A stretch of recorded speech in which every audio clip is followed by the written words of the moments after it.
सभी लोगों को ज्ञात है कि प्रदेश हाल ही में जो है बड़ी एक आपदा से गुजरा है और मेरे होम विधानसभा मंडी सदर के अंदर मैं कहना चाहूँगा जो कुल्लू मनाली की तर्ज में यहाँ पर भी जो है भारी नुकसान लोगों का देखने को प्राप्त हुआ। मैंने अपने चुनाव क्षेत्र में जगह जगह जाकर नुकसान का जायज़ा लिया और प्राथमिक रूप से ये देखने को प्राप्त हुआ है कि पहले जो एक बाढ़ आई भारी वर्षा के कारण, जो दरिया से लगती पंचायतें थी उससे प्रभावित हुई थी, परंतु उसके बाद जो अगस्त के महीने में क्लाउड बर्स्ट जो हमारे विधानसभा के अंदर हुआ, उसके अंदर वहाँ पर लोगों के घर जो है और जो उनकी एक खेतीबाड़ी के लिए जो ज़मीन उनकी थी वहाँ पर पूरे तरीके से जो है चौपट हुई है।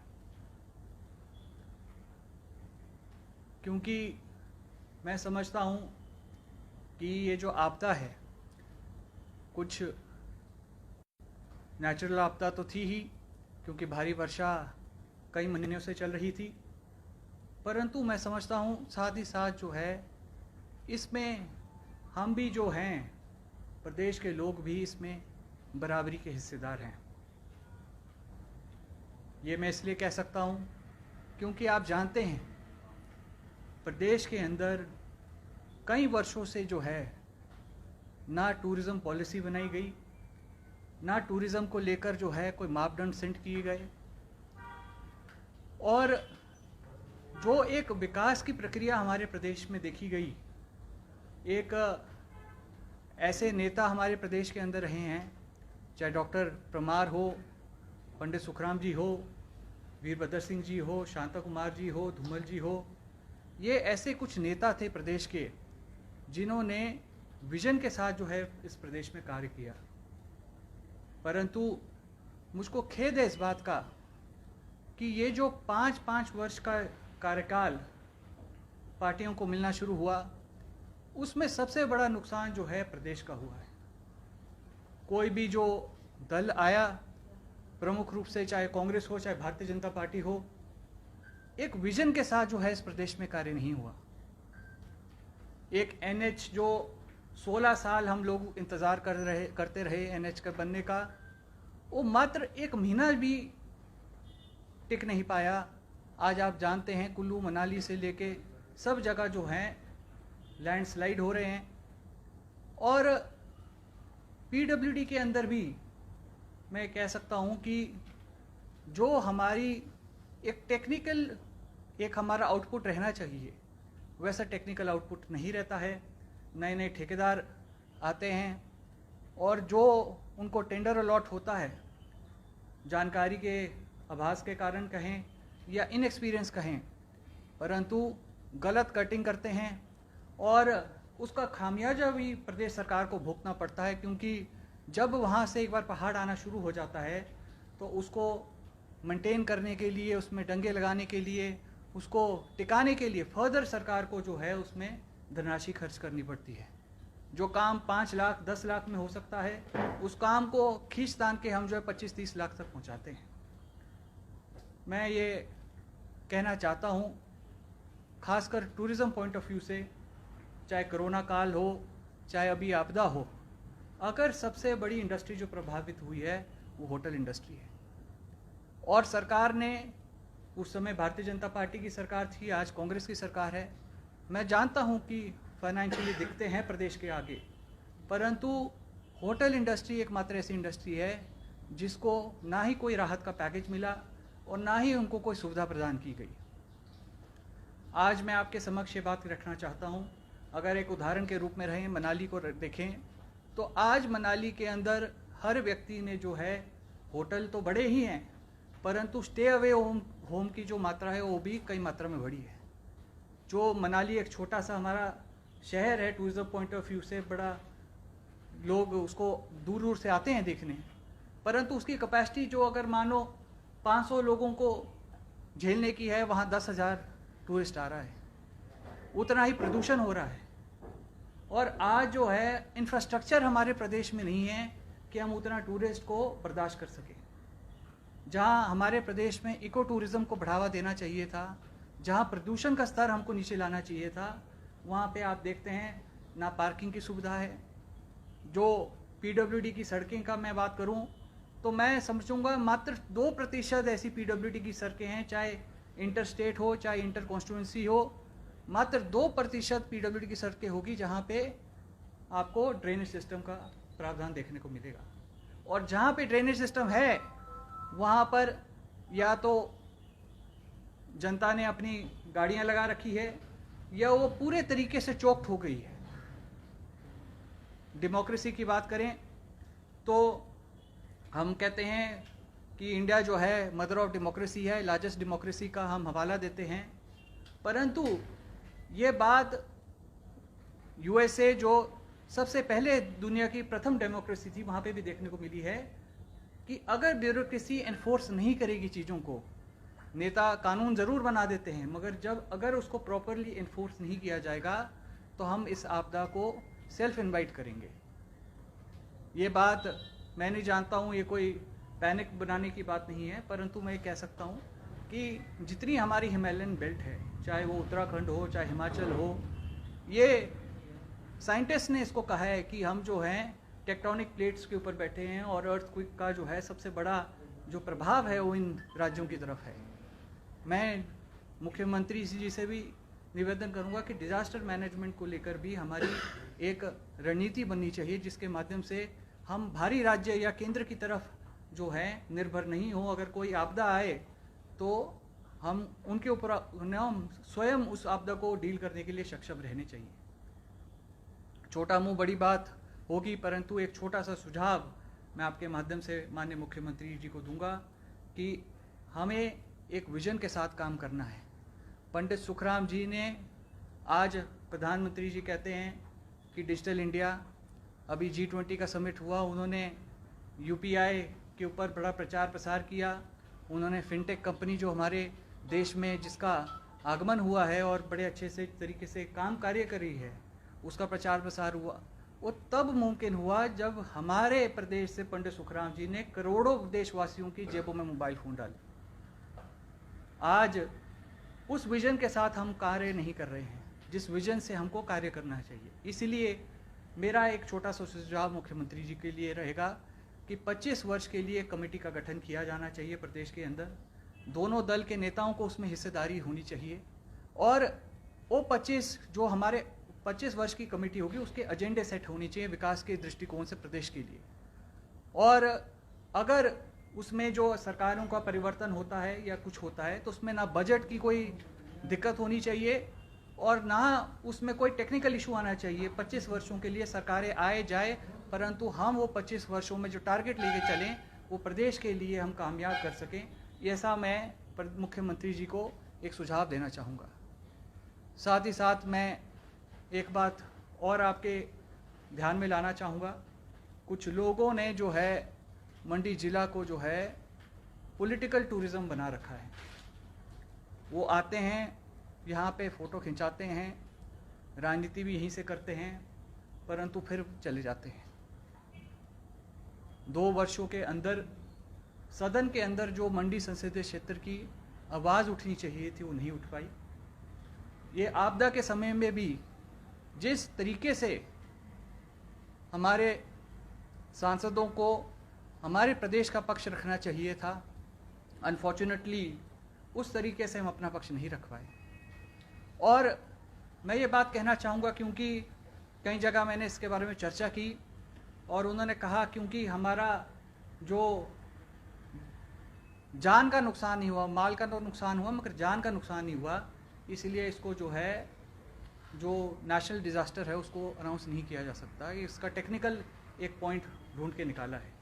परंतु मैं समझता हूँ कि अगर ऐसा है तो प्रधानमंत्री आवास योजना के तहत लोगों को घरों का प्रावधान किया जा सकता है। जिन लोगों ने अपनी पूरी पूंजी से घर बनाए और उनकी किसी कमी के वजह से भी और वर्षा के नेचुरल कारणों के वजह से जो घर का पूरा चौपट हो चुका है, मैं समझता हूँ अगर केंद्र सरकार प्रदेश के लिए कुछ घर हमारे यहाँ पे दे तो बहुत सारे लोगों का जो प्रदेश के अंदर नुकसान हुआ है उसकी भरपाई हो सकती है।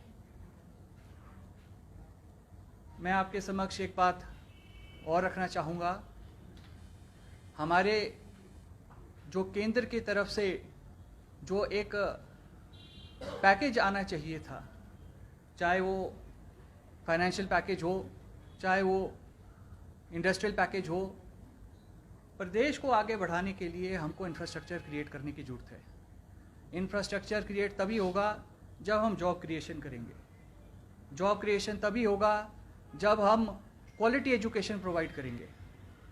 आज आप देखते हैं कि एक कॉलेज का मुद्दा मंडी के अंदर उठा है, जिसके अंदर जिस तरीके का प्रावधान होना चाहिए था वो प्रावधान नहीं हुआ। जो बिल्डिंग बनकर कई समय पहले तैयार होनी चाहिए थी वो नहीं हो पाई। मैं समझता हूँ कि हम जो एक राजनीतिक दृष्टिकोण से जो अनाउंसमेंट करते हैं, चाहे वो मुख्यमंत्री के माध्यम से हो, मंत्री के माध्यम से हो, अन्य किसी भी नेता के माध्यम से हो, उसकी एक जांच होनी चाहिए। क्योंकि हर एक नेता जो है अपने लोगों से बंधा होता है। अगर लोगों की तरफ से मांग आती है तो नेता का कार्य है कि उनकी आवाज़ को उठाना, परंतु प्रदेश के लिए वो प्रोजेक्ट वाइबल है कि नहीं है।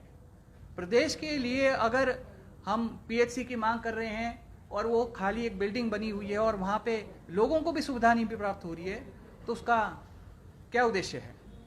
आज आप देखते हैं कि एम्स बनकर बिलासपुर में तैयार हुआ है, परंतु मेडिकल कॉलेज जो इक्वली हमारा इंफ्रास्ट्रक्चर वाइज उसको बराबरी का उसको टक्कर दे सकता था, परंतु आज हमारे जोनल हॉस्पिटल में ज़्यादा सुविधा है और हमारे जो नियर चौक में मेडिकल कॉलेज है उसमें कोई सुविधा नहीं। मैं समझता हूँ अगर मैं मंडी ज़िला और कुल्लू ज़िला की बात करूँ तो 80% लोगों की जान जो है बच सकती है अगर उनको सही समय पे जो है स्वास्थ्य लाभ मिल सके। परंतु दुर्भाग्य ये है कि हम इंफ्रास्ट्रक्चर जरूर क्रिएट कर रहे हैं, बिल्डिंगें बना रहे हैं, मगर हमारे पास स्टाफ नहीं है, हमारे पास मेडिकल की मशीनें नहीं हैं। और जब तक हम स्वास्थ्य सुविधा जो कि एक बेसिक ह्यूमन राइट है, अगर हम बेसिक ह्यूमन राइट जो है स्वास्थ्य सुविधा अगर हम लोगों को प्रदान नहीं कर सकते, मैं समझता हूँ ये बहुत बड़ा अपराध है प्रदेश के लोगों के लिए। और ज़्यादा ना बोलते हुए अंत में मैं एक ही बात कहना चाहूँगा कि एक जो हमारा नुकसान हुआ है इसमें सरकार ने, मुख्यमंत्री जी की मैं तारीफ़ भी करना चाहूँगा कि उन्होंने बढ़ चढ़ के इस आपदा में जो है प्रदेश के लोगों का लिए कार्य किया। जो काम हफ्ते में हो सकता था उनको उन्होंने आगे से लीड करके 2 हफ्ते में किया। और जहां सरकारें सिर्फ 5-10 हज़ार रुपये देती थी, वहां एक छोटे से आग्रह से अनिल शर्मा जी के उन्होंने 1-1 लाख रुपए भी इस चुनाव क्षेत्र में बांटे। मैं माननीय मुख्यमंत्री जी से एक छोटा सा आग्रह करना चाहूँगा, क्योंकि आपदा बड़ी थी। मैं जानता हूँ पूरे प्रदेश में 10,000 करोड़ का आंकलन लगाया जा रहा है नुकसान का, और कई वर्ष लगेंगे हमको इससे बाहर निकलते हुए, परंतु एक मापदंड हम नहीं बना सकते हैं जो लोग इससे प्रभावित हुए हैं। कई लोगों के सिर्फ मात्र घरों में दरारें आई, कईयों के सिर्फ फसलें खराब हुई, कईयों के पूरे पूरे घर चौपट हो गए, और हम एक मापदंड बनाकर अगर सबको 5-5 हज़ार रुपये देंगे तो मैं समझता हूँ ये उचित नहीं है। मैं आपको संबोधन करने के बाद में डीसी साहब के पास भी एक हमारे गांव के जो एक आ रहे हैं उनको लेकर जाऊंगा और यही आग्रह करूंगा कि जो नुकसान हुआ है उसको आकलन करके ही उनकी मदद की जाए, और किसी का जिसका घर का नुकसान हुआ है उसको मात्र 5,000 से नहीं, उसको कम से कम 1 लाख रुपया सरकार दे, ताकि जो इमीडिएट राहत उस व्यक्ति को हम दे सकते हैं वो देने का प्रयास किया जाए। आप सब यहाँ पे आए, मैं आपका बहुत बहुत धन्यवाद करता हूँ। जी देखिए, केंद्र की तरफ से बद्दी में हमको पैकेज मिलता था। अब आप जानते हैं भारतीय जनता पार्टी की सरकार जब रही तब भी वो हमको नहीं मिला, और अब कांग्रेस पार्टी की सरकार में भी बार बार ये मांग उठ रही है कि हमको फाइनेंशियल एड, क्योंकि हमारी आर्थिक स्थिति अगर प्रदेश की हमने दुरुस्त करनी है तो उसके लिए हमको केंद्र से जो है फाइनेंशियल पैकेज की ज़रूरत है, ताकि इंडस्ट्रीज़ जो हमारे प्रदेश के अंदर है वो इसको सुचारू रूप से बन पाए। एक मुद्दा मैं भूल गया था, वो मैं आपको बोलना चाहता हूँ। अभी हाल ही में आप जानते हैं कि एप्पल का सीज़न था और शिमला और किन्नौर के बाद सबसे बड़ी, अगर कुल्लू की ये जो हमारी कुल्लू की और मंडी की बेल्ट है, सबसे ज़्यादा बड़ी बेल्ट है एप्पल ग्रोवर्स के लिए। तो आप खुद आंकलन लगाएं सरकार के नेग्लिजेंस का कि जब आपकी इतनी बड़ी एप्पल की बेल्ट है तो आपके पास, जब आप जानते हैं कि सड़क सुविधा जो है हमारी, ये कितनी खतरनाक सड़क है, मतलब कभी भी बंद होती है, साल में कितनी बार तो ये बंद होती है, उसके बाद भी हमारे पास कोई कोल्ड स्टोरेज की फैसिलिटी नहीं है। कुल्लू के अंदर हमारे पास कोई भी कोल्ड स्टोरेज की फैसिलिटी नहीं है कि एप्पल ग्रोअर जो है वहाँ पे अपना माल रख सकें और अपना जो नुकसान है उसको बचा सकें। मुझे खेद है इस बात का कि इस बार जो है आपदा के दौरान कई जो हमारे बागबान थे, कई हमारे एप्पल ग्रोअर से, उनको अपनी फसल जो है नाले में फेंकनी पड़ी। ये नौबत उनके पास आई क्योंकि हमारी सड़कें दुरुस्त नहीं थी और मंडियों तक माल नहीं पहुंच पा रहा था, और ये नुकसान जो उनको हुआ है इसके लिए भी मैं सरकार से निवेदन करूंगा कि इसके ऊपर भी आकलन किया जाए। जिन्होंने पूरे वर्ष की मेहनत जो है उनकी चौपट हो गई, उनके लिए भी कोई ना कोई राहत के लिए सरकार इस बारे में ज़रूर सोचे। कुल्लू में कहाँ फेंका, नालों में कहाँ? हमने फेंका, हमारे भी नालों में ही गया है जी। जब आपकी ये वाली सड़क बंद हो गई, आपकी IIT कमांद वाली सड़क बंद हो गई, तो फिर कहाँ जाएंगे, फिर फेंकने पड़ेंगे। तो ये जब तक सरकार इस तरीके से कार्य नहीं करती है कि हमने फ्यूचर के बारे में सोच के कार्य करना है, तब तक मैं समझता हूँ कि ये आपदा आएगी और हम जो है इसका नुकसान झेलते जाएंगे। आजकल आप कौन सी पार्टी हैं? आजकल मैं इंडिपेंडेंट हूँ। इंडिपेंडेंट प्रदेश का नागरिक होने के नाते और एक संविधान का पालन करने के नाते जो है जिम्मेदार नागरिक। फोटो तो आपके आए थे, आपके और पिताजी ने इकट्ठे भाजपा ज्वाइन की, ये आप इंडिपेंडेंट कब हुए? नहीं, देखिए ऐसा है, इंडिपेंडेंट ऐसा हूँ कि मेरे को कोई जिम्मेदारी नहीं है किसी की।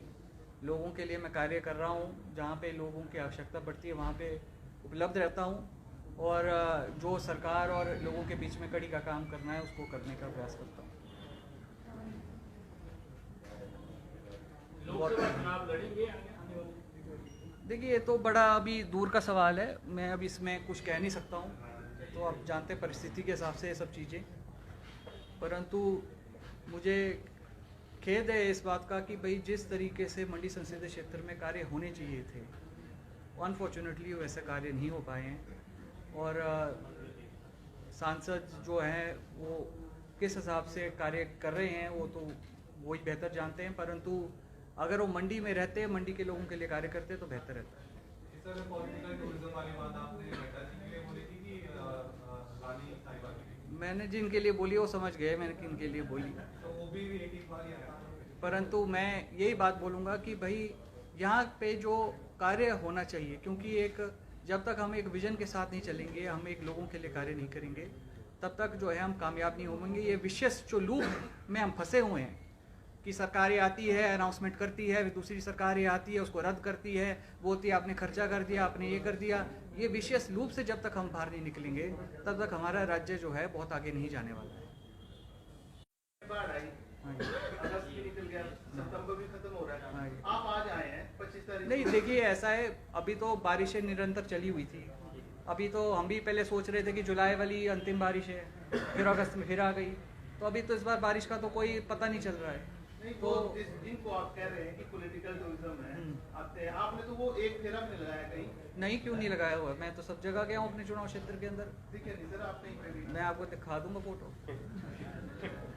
तो देखिए मैं प्रचार प्रसार करने में पसंद नहीं करता हूँ, मैं लोगों के बीच में जाता हूँ और जब लोगों को पता है कि हम उनके पास आ रहे हैं, उनके दुख में खड़े हैं, तो उसका प्रचार प्रसार करने की आवश्यकता नहीं महसूस करता हूँ। हर्षद जी, आपने बात की कि जो 5 साल की सरकार है उसकी वजह से स्टेबल यहाँ पे पॉलिसी जो है, लेकिन ये तो इतिहास है कि 1947 से लेकर जी और 1977 तक जी। और आगे 87 तक जी ऑलमोस्ट 2 साल के गैप के बाद एक ही पार्टी और जिन नेताओं का आपने नाम लिया अपने वो सब जो है उसको सरकार में आया। जी। तो आप जो है किसको ब्लेम करेंगे कि किसने जो है वो नहीं, देखिए ऐसा है, जब निरंतर एक दल की सरकार थी तब तो मेरे को लगता है कि हमारी प्रदेश की जो डेवलपमेंट की रफ्तार थी वो बहुत तेज़ थी, परंतु उसके बाद जो 5-5 साल का कार्यकाल शुरू हुआ उसमें कोई भी सरकार सीरियसनेस से काम नहीं करती है और उनके दिमाग में यही रहता है कि 5 वर्षों के बाद तो हम हट जाएंगे, तो जो राजनीतिक 5 वर्ष की सत्ता सुख है उसको भोग के हम आगे चल जाएंगे। तो मैं समझता हूँ कि जब तक हम एक विजन के साथ काम नहीं करेंगे, जब तक हम इस विजन से नहीं करेंगे कि हमने खाली अनाउंसमेंट करने के लिए अनाउंसमेंट नहीं करनी है, वो धरातल में लोगों को फायदा देती है कि नहीं, अगर उसको उद्देश्य रख के नहीं हम काम करेंगे तब तक लोगों को ना इसका फायदा मिलेगा और प्रदेश भी जो है कर्जे में और डूबता जाएगा।